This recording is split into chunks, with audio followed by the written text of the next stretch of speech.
Here's a quick tutorial for how to colour this beautiful apple tree. I love this effect because it's so simple and yet so effective. All you need to do is lay down a base coat of your lightest shade of green. In this case, I'm using GY3, and then you're going to use lots of different shades of green to add depth where the shadow would fall on the tree. This is normally closest to the tree trunk. In this case, I've used GY4, GY5, GY8 and GY42 before then finally returning to add that last bit of depth by going back to the original lightest colour, which is your GY3. For the apples, we then did R2 with our apple shapes and used an R8 to give them a bit of depth by going around the outside of each apple. I used G7 to add the leaves and stalks before finally using a white gel pen to add a tiny speck to each apple before using my finger to smudge it in to create that light effect.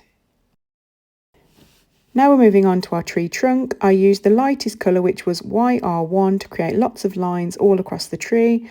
I then used my BR2 to fill in all the spaces between the lines, followed by BR1 to add some depth underneath the leaves of the tree, as well as some parts on the tree trunk just to make it a little bit more realistic.